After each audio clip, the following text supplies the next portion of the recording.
Olá a todos, bem-vindos a mais um episódio de Setup, um podcast sobre dança contemporânea portuguesa. Hoje connosco temos como convidada Madalena Vitorino, coreógrafa e programadora. Olá, Madalena. Olá, boa noite. Obrigada por teres aceito este convite, já está connosco aqui neste programa. Fiz uma breve introdução, coreógrafa e programadora, vastissimamente conhecida e reconhecida, premiada.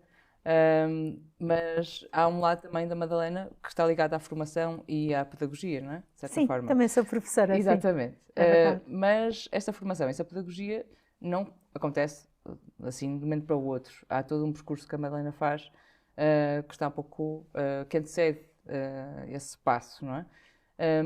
E a formação que a Madalena fez, está muito ligada não a um percurso em Portugal no início, mas fora. Sim. Como é que isso aconteceu? Sim, em primeiro lugar quero também agradecer a oportunidade de estar aqui e de fazer parte deste grupo de coreógrafos portugueses que me orgulha imenso ser parte desta realidade e desta história do nosso país.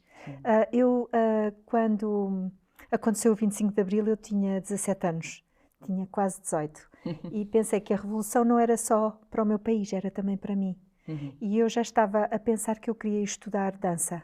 Chamava-se dança nova, dança moderna. Naquela altura havia várias informações que eu tinha, naquele Portugal fascista, de que havia uma dança que acontecia nos Estados Unidos e também na Europa e que eu gostava muito de descobrir. E então é nessa altura que eu resolvo fazer mesmo o salto para a Europa e sem muitos meios, porque os meus pais tinham dificuldade em compreender este desejo. E de comboio, porque o meu pai era engenheiro ferroviário, lá fui eu, até Paris e depois para Londres. Escrevi para uma série de escolas e responderam-me de Londres, da escola do The Place, que era uma escola que seguia a técnica e a filosofia de movimento da Martha Graham, e é assim que eu começo a estudar dança. Mas também rapidamente em Inglaterra percebi que havia muitas danças, não havia só uma, não havia só a da Martha Graham, havia mesmo muitas. Já tinhas referências anteriores a... Sim, eu tinha umas professoras magníficas de ginástica, porque eu nadava, fazia ginástica e dançava nas discotecas com os meus namorados. Portanto, a minha relação com a dança era muito precária em termos daquilo que é uma relação com a dança enquanto arte. Mas os meus professores, aliás, eram mulheres, as minhas professoras, nessa altura. E é importante também essa referência de sim, elas era na escola alemã primeiro e depois no Lisboa Ginásio. Elas achavam que eu tinha uma criatividade qualquer, diferente do habitual, que me afastava da menina que quer estudar balé. Então, eu não era bem isso, era mais um ser selvagem que andava à procura de encontrar o lugar onde expandir a minha energia. A minha energia física e, não sei, emocional, talvez, interior. E então elas diziam sempre, Londres é que tem as coisas para tu descobrires. E eu tinha aquela ideia e, portanto, lá fui eu, de uma forma desprotegida e sozinha. E com grande coragem também, não é? Sim, mas a minha era bem coragem, porque eu sou um pouco louca. E infantil. Portanto, eu também achava que ia ser tudo perfeito e eu queria era descobrir esse novo mundo naquele acabar do fascismo. E é assim que eu vou para Londres. E foi importante essa disrupção criada pela Revolução para também agitar e dar esse impulso. É aquilo que acontece no meu país que faz com que aconteça dentro de mim também. E querer arrebentar com as peias, as fronteiras que estavam tão cerradas, não é? E como é que foi chegar a Londres? Portanto... Foi incrível, eu não me esqueço. Portanto, eu fui de comboio. De comboio, não é? Sim, de Paris, depois Calais, depois apanhei o barco, depois fui até Dover, até Londres, Victoria Station, saio do comboio e vejo, e tenho a percepção, aí é que eu tive a percepção que eu não estava numa cidade como Lisboa, que aquilo Sim. era gigante, porque Sim. a própria estação dos comboios era gigante, eram enormíssima. comboios que nunca mais acabavam para ambos os lados, e eu a pensar, uau, eu vim ter aqui um sítio mesmo gigante, estou perdida. Mas encantada também. Sim, nessa tarde eu já tinha uma audição na escola de dança e perdi-me no metro e comecei a chorar, muito nervosa.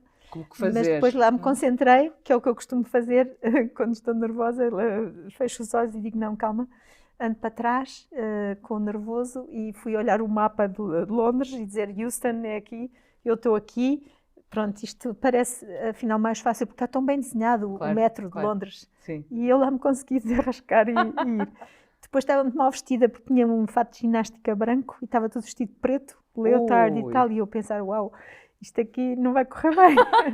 Mas correu bem, correu muito bem. As pessoas achavam-me graça, acho eu. Muito jovem, muito ignorante, mas com uma vontade enorme com muita curiosidade. De aprender, sim, e de me integrar.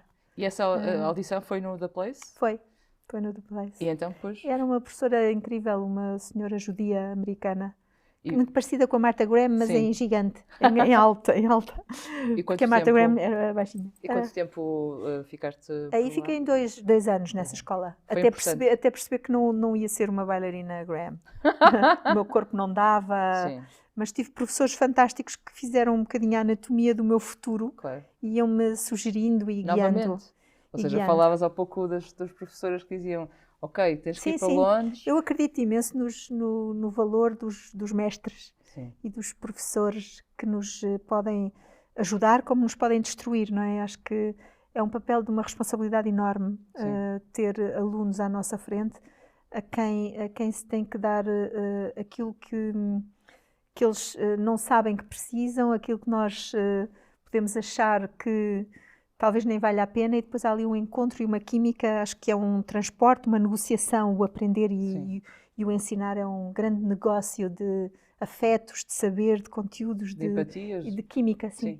Sobretudo química. E eu tive imensa sorte, porque tive imensos professores que me guiaram naquele que era o escuro do meu desejo, não é? Que era e essas experiências por Londres, há alguma recordação nesse ambiente, nesses 2 anos intensivos, que te tenham de alguma forma mudado a perspectiva do que procuravas na altura? Sim. Eu vivi a Inglaterra nos anos 70, portanto há uma passagem do Partido Trabalhista para Margaret Thatcher.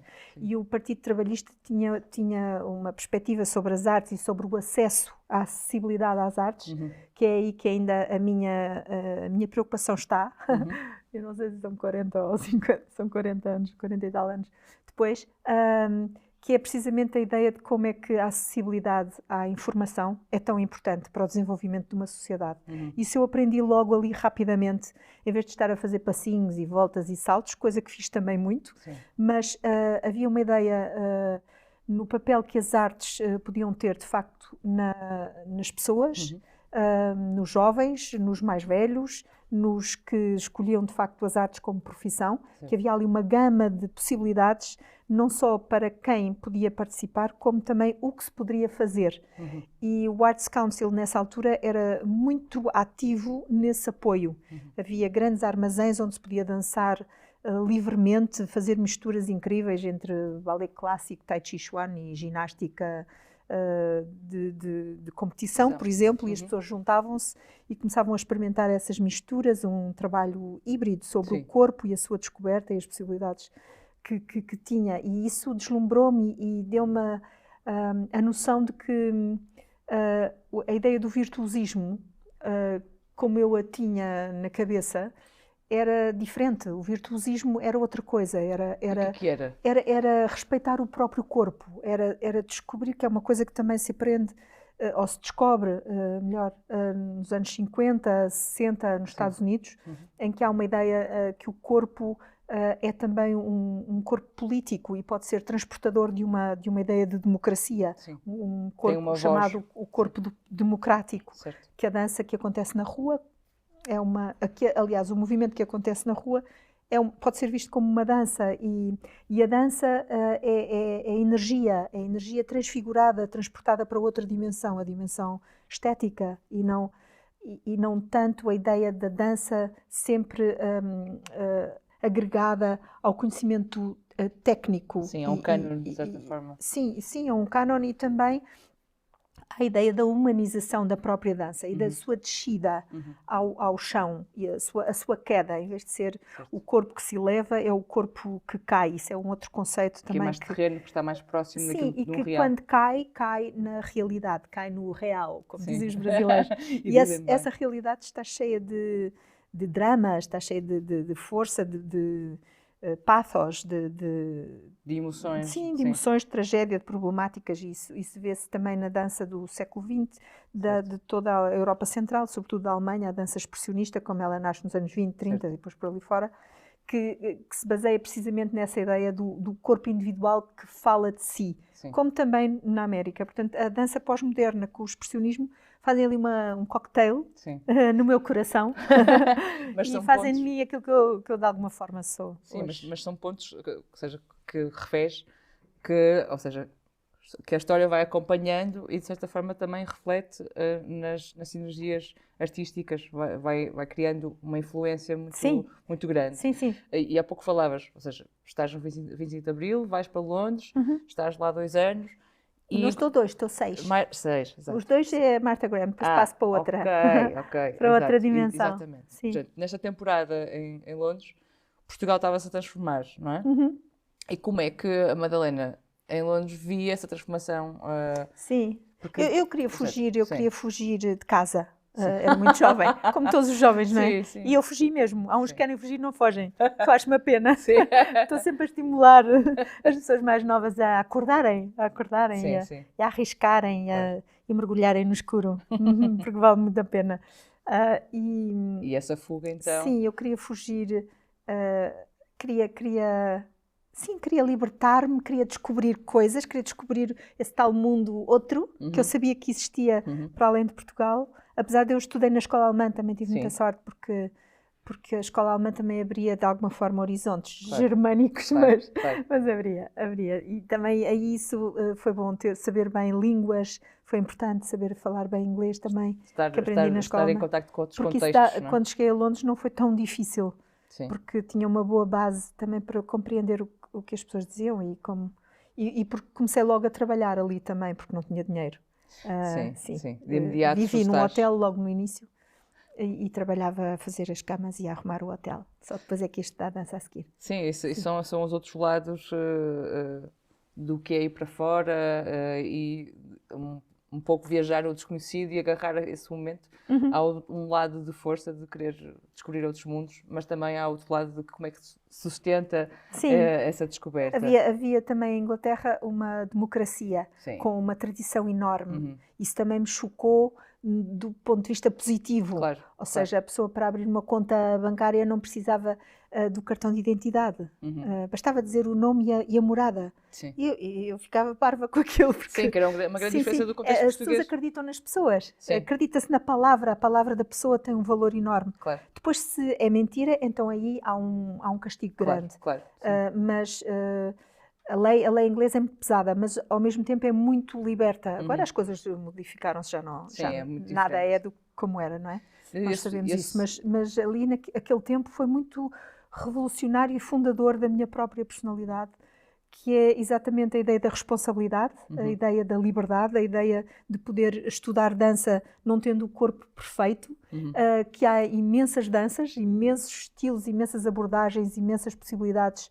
Pode-se escrever sobre dança, pode-se coreografar, pode-se levar a dança às pessoas paraplégicas, pode-se trazer a dança para o mundo psiquiátrico, pode-se dançar até dizer chega, com todas as ideias que vinham de todas as partes do mundo, nomeadamente o Japão e o Butô e tudo isso. Portanto, era um acesso incrível à informação, no caso da dança, mas também no caso de todas as outras coisas. Londres era e é uma cidade vivíssima, não é? É um ponto fulcral, nevrálgico do mundo, onde tudo acontecia. Também, não é? E havia, por causa precisamente dessa ideia democrática e da esquerda, um acesso que as pessoas jovens podiam ter a tudo. Portanto, eu vi tudo. Eu vi toda a dança que vinha do mundo inteiro no galinheiro dos teatros, mas vi tudo, não é? Sim. E isso é maravilhoso. E esse beber de tantas experiências e o perceber real de que a dança é fulcral no ser humano, não é? É uma, vá lá, uma outra entidade em nós que faz parte do indivíduo como coletivo, aquilo que nos traz junto ou mais junto. Depois de tantas mudanças, depois de beber tantas informações, experiências e ver um Portugal também a mudar, como é que Madalena resolve, vá lá, se resolve, isso foi o convite, agora isto é uma pergunta, não é? Volta para Portugal, como é que isto acontece? Estava a acontecer eu ficar lá, porque eu tinha, depois entretanto eu fiz também uma licenciatura em dança, no Laban Center, no Goldsmiths College, e também tinha professores que gostavam imenso do meu trabalho, de mim, não sei, tudo funcionava mesmo muito bem.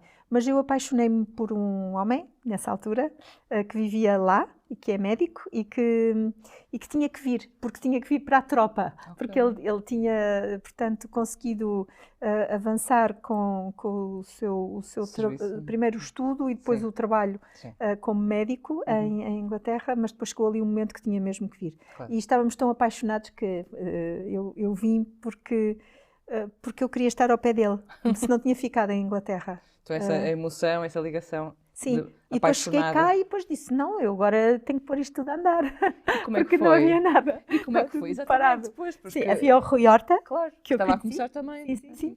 A começar com coisas novas. Ele tinha uma companhia de dança, jazz, nessa altura, com a Liliane Viegas e a Ana Macara e outras pessoas. Mas não era bem a minha onda também, porque eu tinha esta coisa da pesquisa e da comunidade, porque a ideia o conceito de arte na comunidade, eu aprendi todo lá, nesta altura, não é? Portanto, havia imensa coisa a acontecer em que eu participei e que descobri e que conheci, e portanto isso ficou, essa ideia mais humana ou humanizada das artes, marcou-me muito e eu senti que esse podia ser o meu caminho, que não era tanto o caminho mais narcísico da bailarina, da coreógrafa, mas que era um caminho onde eu queria dançar até morrer, mas queria dançar com os outros e queria-lhes trazer estas notícias. Quem era o Merce Cunningham, quem era o Bill T. Jones, quem era o Arnie Zane, quem eram aquelas pessoas todas que eu estava a descobrir e cujos trabalhos e ideias sobre a dança, a política, a vida, o corpo, Steve Paxton, sei lá, Trisha Brown, tudo, Yvonne Rainer também, tantas pessoas que eu tinha visto dançar e que vinham dar masterclasses ao Goldsmiths College, a um grande hall que havia.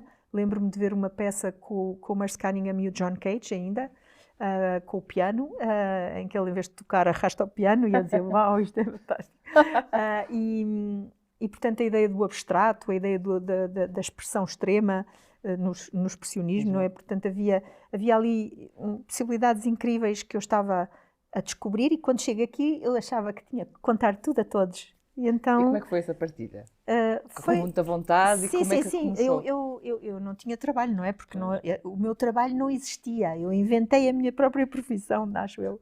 Então escrevi para, acho que eram umas 200 escolas, a dizer a contar a minha formação em dança e educação e como o papel da dança também, por exemplo, na relação com as matérias curriculares podia ser tão frutífero. Sim. Para quem estava à rasca para aprender matemática, por exemplo, podia aprendê-la a partir do movimento e da relação que se poderia estabelecer entre a dança e as diferentes disciplinas. Essa era uma ideia. A outra ideia era os corpos não preparados da dança, mulheres que se sentiam feias, homens que não tinham vontade de aparecer porque tinham uma relação difícil com o corpo e com a sua com a reserva, com a sua timidez. Os cantores de ópera que queriam aprender a dançar, as prostitutas que achavam, porque eu trabalhei muito portanto, no Ateneu Comercial de Lisboa.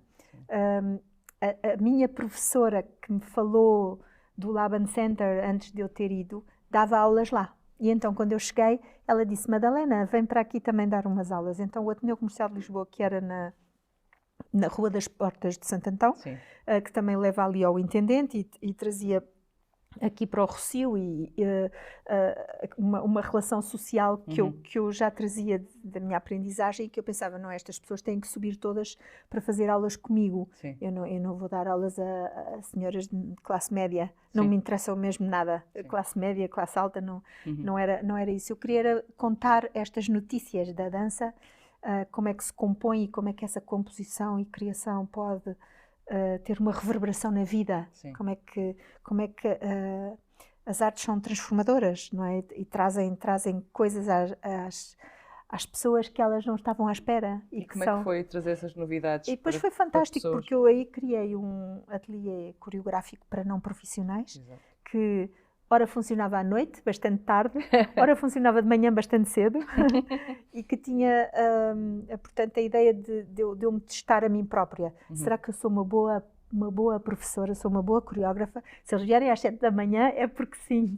Então, nas minhas fases de crise, eu dificultava a vida a mim própria, e eu acho que ainda faço isso hoje. Pregam as partidas. Torno as coisas difíceis para ver se eu sou capaz. E isso dá-me, não sei, dá-me energia ou alegria, porque eu quero estar ao pé das pessoas que têm vidas difíceis. Porque acho que elas usam o seu corpo mais, e eu gosto disso. A dança é isso, é a pessoa gastar-se, não ter medo de usar o corpo até ao limite. E é aí, nesse limite, nesse cansaço, também fiz uma peça que foi aqui no Porto até, sobre o cansaço, que se chamou A Festa em Serralves, quando ainda havia só a casa do Barão, não é? A casa, não havia todo o projeto do arquiteto Cisa Vieira. E essa peça chamava-se A Festa e era sobre o que é que se passa depois das festas, em que as pessoas estão tão cansadas que são verdadeiras, não é? Podem estar com o botão desadequado, um desmascarar exatamente. Corpo o sorriso primeiro. É mais verdadeiro, os gestos, o corpo ganham um peso, que é esse peso da vida vivida, não é? Do corpo vivido, que me atrai imenso. E esse corpo vivido, falando de um corpo primeiro, aquele que se mostra e que está preparado e que está, como dizia ainda há pouco, bem mascarado, tem uma pequena ligação. Eu estou aqui a fazer uma pequena ligação, um bocado, se calhar, grande demais, mas vá lá. Uma pequena ligação às capitais, às grandes urbanidades, não é? Os centros urbanos têm esse lado mais tenso, em que nos preparamos porque estamos na rua, uma certa performatividade dos corpos, não é? E não é o corpo que está mais relaxado ou o corpo real após uma dança intensiva na discoteca, por exemplo. Não é? Sim, pois o corpo urbano é um corpo que está a ser testado permanentemente, não é? No trabalho, na vida social, na vida familiar, na própria rua, não é? Portanto, é um corpo muito atento a si próprio e à sua relação com os outros, com os meios em que se move, para poder também competir. Portanto, há imensa competição, não é? És mais bonita, és mais magra, estás mais gorda, és mais velha, mais feia, mais bonita, pirosa. Portanto, estamos sempre a classificar. Sim, a classificar, a avaliar. E há uma grande velocidade também, não é? E a ideia do sucesso. Sim, não completamente. É? A avaliação, o sucesso, os modelos também, não é? O que é interessante, o que é bonito, o que é feio, o que é... E esses jogos, vá lá, das urbanidades, é isso que faz também a Madalena ir um pouco para um espaço mais interior, ou seja... Sim, eu já vivi bastante na cidade. Trabalhei imenso em Lisboa, também trabalhei no Porto e no Norte, muito também, em cidades mais pequenas, Viseu, fiz muita coisa também em Viseu, e aqui no Porto e sobretudo em Lisboa. Por exemplo, fiz um trabalho que se dedicou precisamente à questão da solidão urbana, durante 4 anos, que se chamou Companhia Limitada, e em que trabalhei de facto com as margens da sociedade urbana, as pessoas para quem ninguém olha, não é? E que são pessoas, na minha perspectiva, magníficas, são verdadeiras pessoas, com grandes histórias também. Sim, com grandes histórias e grande coragem e grande resiliência e capacidade de sobrevivência. E portanto a cidade interessa-me imenso. Só que houve aqui um momento, há uns 5, 6 anos, em que aquilo que aconteceu foi pensar onde é que o meu trabalho pode fazer sentido. Estar outra vez a competir, as candidaturas, os concursos, imensa gente a querer fazer a mesma coisa no mesmo sítio. Sim. Parece-me tão desinteressante. E não me interessa pensar se sou melhor, ou se sou pior, ou se sou não sei o quê, ou se consegui, ou se não consegui. Tudo o que eu tenho recebido como valorização do meu trabalho surge-me sempre como uma surpresa. Claro que fico muito contente, mas às vezes nem percebo bem porque é que me estão a dar aquela valorização, porque sinto que o meu trabalho é um trabalho também do chão, é um trabalho de uma grande simplicidade, por isso é que também há pessoas que também não valorizam tanto o meu trabalho. Uns sim, outros não, não é? Porque ele é tão simples, é um trabalho tão simples. Mas é uma Parece que lhe falta elaboração, o que não é verdade. Sim, não, eu não sinto que isso seja verdade, mas há um bocadinho essa leitura sim. quando as pessoas pensam no meu trabalho. Mas é uma simplicidade... Algumas pessoas. Sim. É uma certa visão do meu trabalho. Sim, mas esse lado da simplicidade que falas, Madalena, está muito ligada também com... Vá lá. Simplismo, talvez. Sim, exato. Mas também há bocado falavas de tipologias de corpos, não é? Um corpo de trabalho, um corpo que tem outro tipo de realidade, que não é uma realidade que está à superfície, tem mais profundidade. Ou seja, esta ligação depois com um lado mais, isto é muito básico dizer, mas um lado mais rural, estar afeto à terra, afeto a um trabalho mais é que o corpo está ligado exatamente com outras coisas, mas quase que está... não é? Sim. Está mais ligado, não é? O corpo na cidade também está muito ativo. Sim, está muito ativo. Há muita coisa muito interessante sobre a qual também trabalhei e que me interessa trabalhar a diversidade dos corpos, não é? Sim. Da cidade. Sim. Pronto, fiz muita coisa, não vale a pena estar aqui a nomear projetos, mas a Companhia Limitada é de facto um trabalho muito forte, porque ele não só tinha ex-presidiários, como travestis ou transexuais, como tinha pessoas cegas, como tinha bailarinos e músicos, como tinha marginais, não é? Que vivem na rua, os sem-abrigo, etc. E as populações africanas que giram, depois o projeto acabou por acontecer e terminar no Teatro Nacional da Ana Maria II, e havia ali uma população circundante completamente... paralela à vida central, não é? E que nunca tinha entrado no teatro, e portanto essa possibilidade de trazer a população urbana inexistente, entre aspas, não é? Ou esquecida, ou de alguma forma invisível, trazê-la para uma centralidade que é o teatro, naquele caso o Teatro Nacional. Isso interessou-me sempre muito, porque eu acho que aí também há uma fisicalidade da cidade e não há uma, há muitas, mas há um tom urbano, mesmo no marginal, até à senhora que vai às compras, ou a menina que vem da escola com a empregada, há um tom que é o mesmo, que é o da cidade. E no campo é a mesma coisa.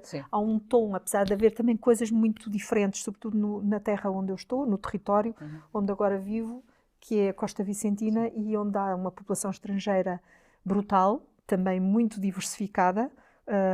Sociologicamente é um território muito complexo, porque tem as pessoas mais antigas que sempre ali viveram e cujos, no fundo, antecessores estão ali também, numa rota lenta de relação com a terra, que já nada tem a ver com o agora. Depois tem-se uma invasão de 13 mil migrantes que vêm do Oriente e que estão a trabalhar em agricultura intensiva ao lado dessa agricultura lenta. Depois há toda uma visão mais alternativa da vida, que são as pessoas que fogem das cidades para entrar no campo, e está um fluxo agora, neste momento, hoje, um fluxo enorme de pessoas a descer, a comprarem casa, a comprarem terra, a alugarem apartamentos, está tudo a subir o preço, é muito estranho também. Há uma modificação nesse território também. Está a haver uma modificação enorme, porque há uma espécie de, não sei, quimera, ou parece que encontraram agora o paraíso. Eu já o encontrei há algum mas e pronto, e essa ruralidade, ela também já não é como era, não é? Ela já é também uma mistura e uma mestiçagem de uma data de elementos. Já não é aquela ideia romântica... Apesar de eu tenho amigos, que é o caso do Arménio, que era o carteiro de Algesur, que vive no seu monte, tem galinhas, tem a porca, tem a Maria, que é a sua mulher, que faz o pão na cozinha com a lareira e o forno, e tudo acontece como acontecia nos anos 60, nos anos 50, nos anos 30, nos anos 40, nos anos 20, naquela casa, sim, agora em pleno século XXI. Sim. Mas depois tem também o engenheiro de som que trabalha com altas tecnologias mesmo ao lado, claro, não é? Portanto, claro, há uma convivência que não é feita... não é uma convivência, é uma coexistência de mundos que não convive e que, por exemplo, o meu projeto lá embaixo, enquanto por um lado, coreógrafa, criadora e também como programadora com o Giacomo Scalisi, é precisamente aproximarmos estes mundos através dos objetos que nós ali criamos e apresentamos. Sim. Como é que estas populações que estão todas fechadas em guetos, também no campo, claro, em pleno campo e serra, porque nós trabalhamos no eixo Algesur-Monchique, como é que estas pessoas que estão todas fechadas, por exemplo, um casal punk mesmo, que tem uma senhora velhinha, Crista, que tem e alfinetes, que tem uma senhora velhinha que vive no monte ao lado e que vem passar a passagem de ano a ver novo circo francês em Monchique, programado por nós. E a senhora velhinha de 90 anos não vem na moto, mas vem numa carrinha com eles e portanto, há misturas incríveis humanas dentro daquele território que são muito interessantes de estudar e que, ao mesmo tempo, têm um potencial enorme para se desenvolverem comunidades de interajuda, de compreensão, de convivência, que me interessam muito e que não estão feitos. Claro, feitos. E, portanto, esse é um dos desafios também do nosso projeto Lavrar o Mar. E são esses territórios ainda desconhecidos, que ainda não estão feitos, como falavas, que te leva a fazer vários percursos, como no Fórum Dança, como no CCB, como no Festival Todos, no Lavrar o Mar. Podes, de alguma forma, explorar estas relações? Isso tudo. Sim, porque há um lado então, começaste a falar do Fórum Dança, não é? Sim. Então, quando eu vim de Londres, era das poucas pessoas que tinham uma licenciatura, um curso superior em dança e, portanto, entro na Escola Superior de Dança com o seu início, o seu arranque. Claro. Tive essa sorte. Só que rapidamente também se criou um conflito, porque as ideias que eu trazia com alguns dos meus colegas eram demasiado, revolucionárias. Criaram problemas ali de aceitação, no fundo, de um status quo mais clássico e mais ortodoxo da dança, menos interessante para mim. E portanto, eu, rebelde e jovem, tentava que os alunos soubessem ainda mais do que eu. E isso era uma heresia, não é? Que os nossos próprios alunos aprendam mais e saibam mais e sejam melhores do que o seu professor, que é um dos meus objetivos de fundo. E, portanto, essa coisa de transmitir tudo o que se sabe e pôr os alunos a dançar e a criar em lojas, na rua, em vãos de escada, tudo isso parecia muito perigoso à direção da escola nessa altura. E então eu saio e saio com o António Pinto Ribeiro, que era o meu colega na altura, que também foi despedido como eu. E nós, com o Gil Mendo, fundamos o Fórum Dança, porque é a primeira estrutura de dança independente em Portugal, que sai precisamente também dessa revolução que é a Escola Superior de Dança não nos aceitar, como jovens professores que estávamos a pôr em perigo aquilo que aquela escola devia ser. Então é assim que nasce o Fórum Dança. Exato. Mas há um lado positivo também nessa... Sim, claro. O António estava um pouco deprimido, andava ali aflito, mas eu, lá, e o Gil, lá o puxámos da cama para fora e construímos o Fórum Dança com a Catarina Vaz Pinto e depois o Miguel Abreu também, que esteve também ligado. Mas é importantíssimo a existência do Fórum Dança para trazer outras realidades. Sim, também para é o assim que nascem as estruturas. Eu tenho um lado, talvez, pioneiro, não sei. Sim. Era mesmo por aí que eu queria pegar. Porque... Pois, mas é que isto é tudo, não é porque seja muito importante, que eu seja muito importante, é mais, são circunstâncias muito interessantes de tempo e de espaço que eu vivo enquanto sou jovem. E então, pronto, eu agarrei tudo pelos cornos e fiz tudo. E foi isso, essa energia depois que trouxeste um pouco para as programações que foste fazendo. Há bocado falava do Festival Todos. Sim, portanto, já agora posso só fazer a cronologia da coisa. Então, nós fundamos o Fórum Dança, é a primeira estrutura independente, começa a fazer imenso trabalho de formação, que era mesmo preciso. A outra escola, não é? Criar novos cursos de criação de dança na comunidade, precisamente, e também de albergar projetos dos artistas que são os artistas da minha geração, um bocadinho mais jovens. Claro. E então é aí que nasce toda esta comunidade com o Francisco Camacho, o João Fiadeira, a Vera Mantero, em que nós todos somos, a Paula Massano, que já não está connosco, que nós somos todos, a Margarida Betancourt, o João Natividade, a imensa gente. Somos todos amigos e era fantástico que nessa altura nós víamos os trabalhos uns dos outros, éramos todos diferentes, éramos muito diferentes e gostávamos imenso todos dos trabalhos uns dos outros e uns dos outros, que é uma coisa que eu não sinto tanto agora, sinto que há talvez, não sei, um fechamento.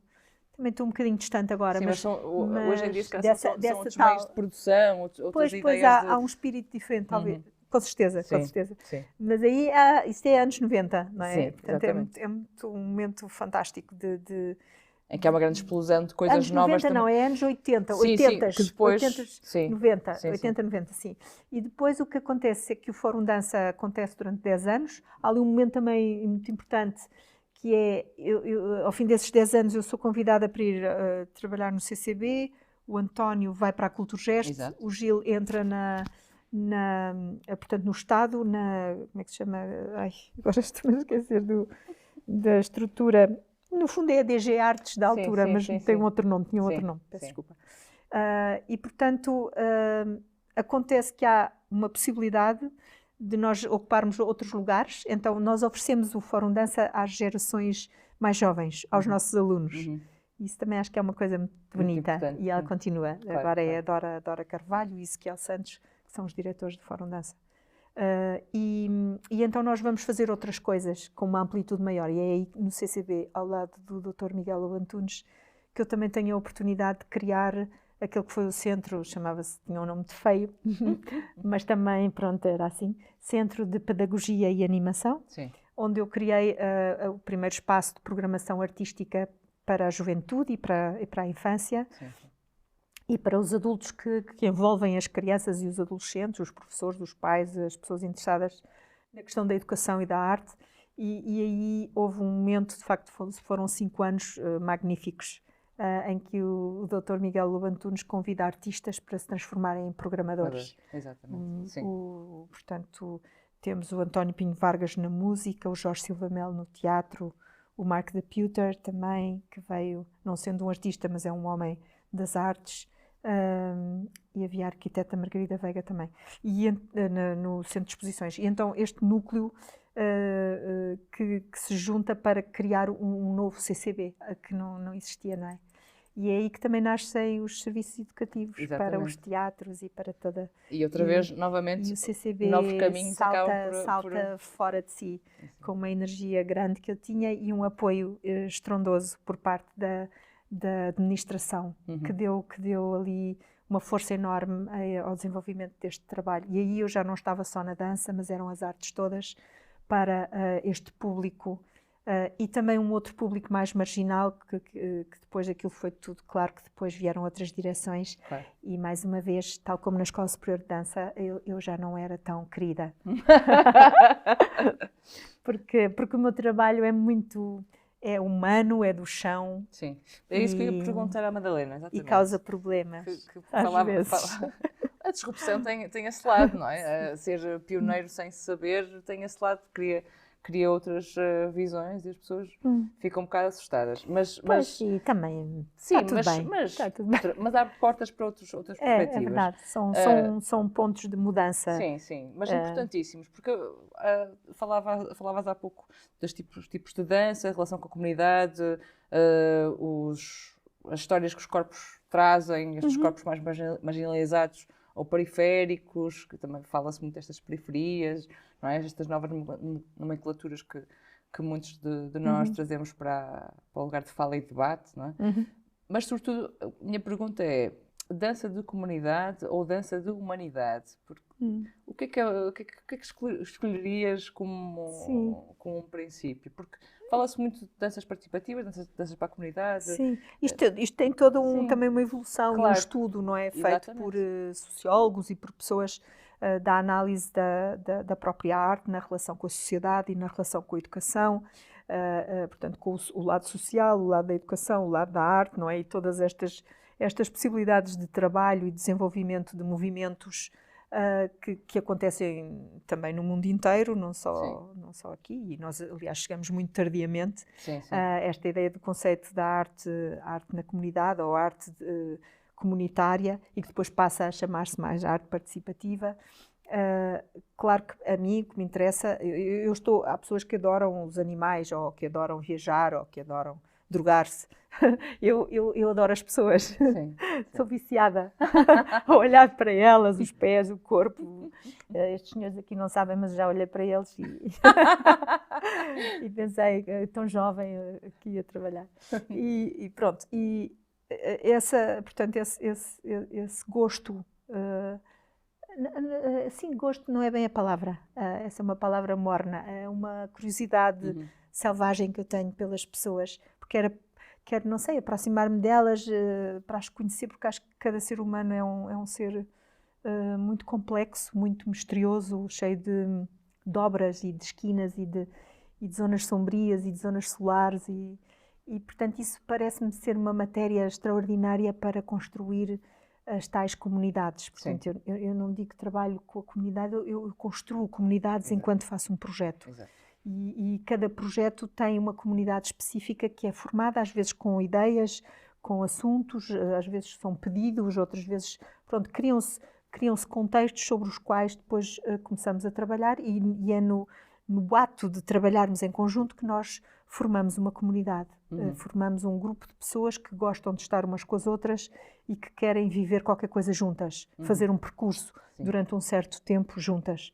E isso, para mim, é a arte participativa e é a arte que me interessa e aquela em que trabalho e sempre trabalharei. Claro. E sempre trabalhei. E nesse percurso de construir comunidades e vontades de estarmos juntos, ao longo do tempo de trabalho e dessas relações que foste construindo, deves ter variadíssimos momentos que podes referenciar como fundamentais, ou como importantes, ou relevantes, mas porque falamos de afetos, de empatia e de uma diversidade enorme, não é? E falavas também de acesso, que é outra grande palavra, que ainda estamos um pouco em Portugal, a anos-luz de entender profundamente. Mas, voltando a um lado simples da questão, há algum momento ou momentos que tenhas retratado na tua memória como fundamentais num contexto de trabalho, num processo criativo que tenha atravessado? É muito difícil porque eu trabalho muito. Sim. Estou sempre a trabalhar. Trabalho e vida estão juntos. Estou sempre a trabalhar. Estão sempre a acontecer coisas muito geniais, muito interessantes e muito fortes e que me fazem pensar. Posso falar, não sei, agora lembrei-me do Afonso. O Afonso é uma mulher que eu conheci como São e que no processo isto foi na Companhia Limitada, no processo sim, eu comecei a trabalhar com ação antes da Companhia Limitada. E tanto que ela depois veio trabalhar também no Festival Todos e, portanto, há uma série de pessoas a quem eu, de alguma forma, me ligo e que se ligam a mim. Portanto, o Afonso tem o nome do meu pai, portanto, fui eu que o batizei, de alguma forma, porque foi assim que a ação queria. Depois é um homem que tem também uma filha, que é a Inês, e eu conheço a Ação e a Inês, e depois vejo-os transformar-se em Afonso e Guilherme. E acompanho-os sempre, vou acompanhando, o projeto acaba e nós continuamos a nossa amizade. E é uma amizade platónica, é um amor, eu acho que é um amor platónico, à distância, com um respeito enorme, e sempre que o Afonso está mais aflito, ele conecta comigo e eu sei que lhe dou paz e que lhe dou uma energia pacífica. E ele dançou e cantou e transformou-se e ganhou a força masculina também nos processos artísticos que fomos criando juntos. Portanto, isto é uma pequena história de amor que continua. Ainda recebi ontem lembrei-me agora porque recebi ontem um SMS do Afonso e já vão bastantes anos da nossa amizade. O que é que eu posso dizer como momentos? Todos os momentos são especialíssimos. Agora acabo de fazer um projeto com 80 pessoas, crianças. No contexto do Lavrar o Mar. Sim, crianças, adolescentes e adultos, no contexto do projeto de trabalho, de programação e de criação lá embaixo. É um projeto Parties, Arts for Change, que tem 2 anos de duração. E este projeto é um projeto também que me marca muito, porque começa-se com um deserto, estão ali 13 mil pessoas que não falam português, que alguns falam inglês, as distâncias culturais entre nós são gigantes, há uma separação enorme entre a população local e estes migrantes, há um preconceito fortíssimo por parte da população local, que também tira partido da própria chegada destas pessoas.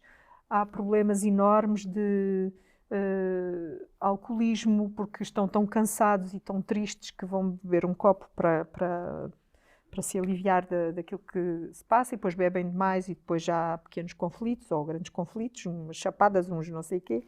Depois dizem que são super agressivos, não é? Portanto, há toda uma ideia sobre estas pessoas que é negativa. Quase como uma ameaça. E este projeto, por exemplo, de inclusão e integração social através da dança e da música, que culminou de uma forma incrível num espetáculo que atravessou a vila onde mais asiáticos vivem, que já não é uma vila alentejana, mas é uma vila oriental, que é São Teotónio, neste momento, em que naquelas 3 noites havia 400, 500 pessoas a assistir ao espetáculo, entre asiáticos e ocidentais. Portanto, orientais e ocidentais moviam-se pelo espetáculo fora em harmonia. E o próprio elenco do espetáculo, que é sempre um misto entre artistas e pessoas da vida, não é? Portanto, o meu trabalho é sobre isso, é sobre esse conhecimento do corpo muito diverso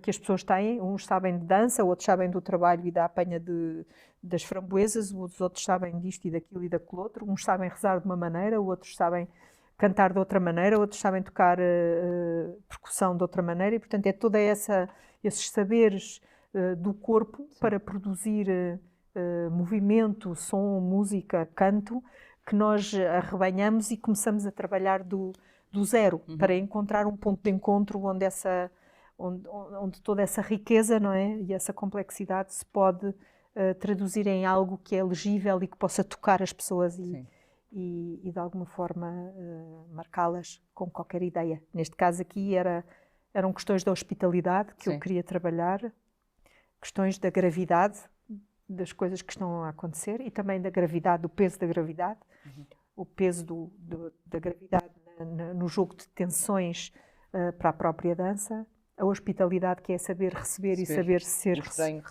recebido, exatamente, e a incompreensão. Tudo o que nós não compreendemos, que é aquilo que se vê e sente com aquelas populações, que é nós estamos permanentemente a decifrarmos-nos uns aos outros, a tentar interpretar-nos, e então eu agarrei nessa ideia da incompreensão para trazer para dentro da dança. E pronto, e foi um espetáculo que eu pensava muitas vezes no percurso que eu não iria conseguir fazê-lo, porque os homens estavam tão cansados que fechavam os olhos e adormeciam no meio do ensaio, e depois no dia seguinte não vinham, e as crianças, os pais não os deixavam sair a partir do pôr do sol, e só se podia trabalhar à noite porque os homens só podiam vir à noite, e é num momento em que eu quero começar a trabalhar crianças e homens juntos. Depois as crianças e os homens e os adolescentes não ligam, culturalmente aquilo não funciona. Funcionou tudo muito bem enquanto estávamos separados, a ensaiar separadamente. Quando eu juntei aquilo tudo, apercebi-me da questão das castas, das famílias, das culturas diferentes dos diferentes países, Nepal, Bangladesh, Índia do Norte, Índia do Sul, Punjab, a Índia do Sul, hábitos completamente diferentes, visões completamente diferentes, e estava ali num melting pot de enigmas, e que eram eles que me tinham que ajudar a compreender. Iam ajudar a decifrar. Sim, tudo isso na reta final encaixa. Falámos, corrigimos, e encaixou, e eu devo dizer que fui totalmente feliz neste espetáculo. Sentia-me, eu não sabia por onde estar triste, e pensava, como é que é possível? Não há aqui nada que eu dissesse que não correu tão bem. Foi perfeito. E depois no dia seguinte fiquei doente com Covid.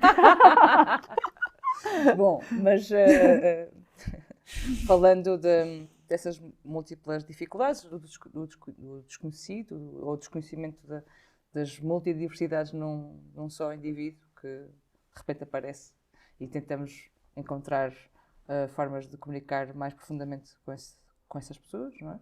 Desconhecidas. Falas um pouco também, ou vem sempre à cabeça, a questão da formação. Como é que se pode, de alguma forma, trazer para a consciência do trabalho participativo outros patamares de formação, não é? Sim. Muito mudou em Portugal, e recentemente, nos últimos anos também, outro tipo de ligação a este trabalho com as comunidades. Qual é que é, de alguma forma, a visão da Madalena em relação a este trabalho, que é o trabalho da arte participativa, inclusiva, de integração? Há muito para fazer ainda no trabalho da formação dirigida a estas vertentes? Eu acho que sim, eu acho que nós precisávamos de muito mais artistas interessados em fazer este trabalho.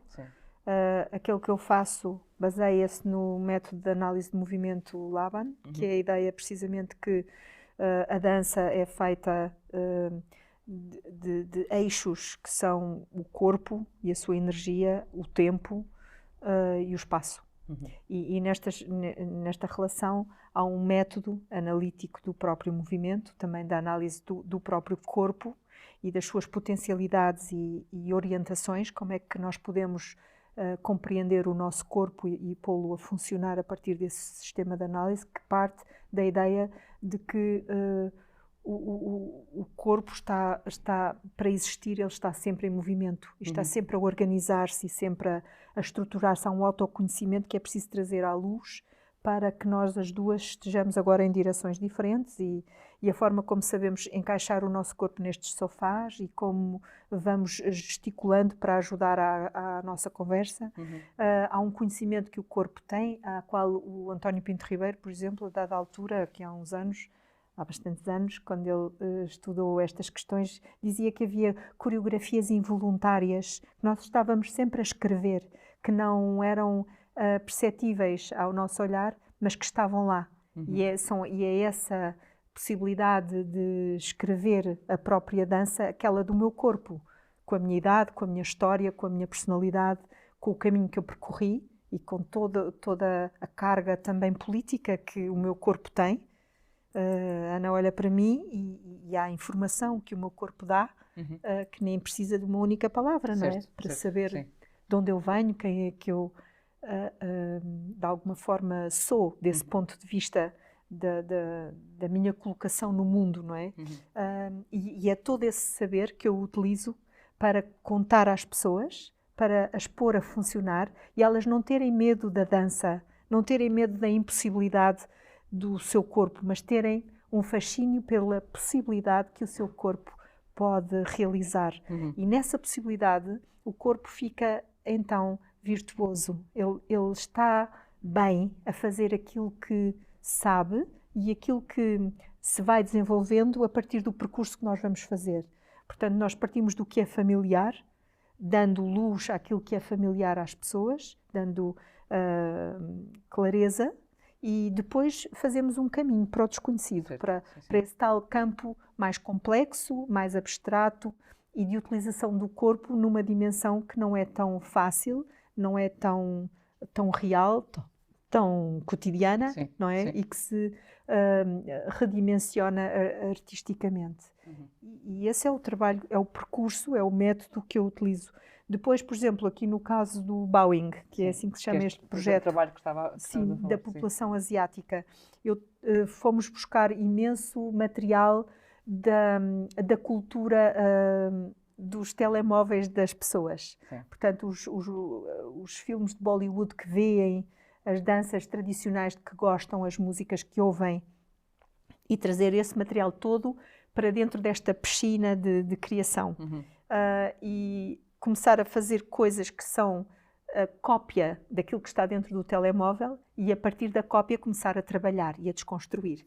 E eles divertiram-se imenso. E chegámos e algumas destas pessoas têm dificuldades em ler e escrever. Portanto, elas vêm de uma classe trabalhadora com muitas dificuldades económicas e também de acesso à educação nos seus países de origem.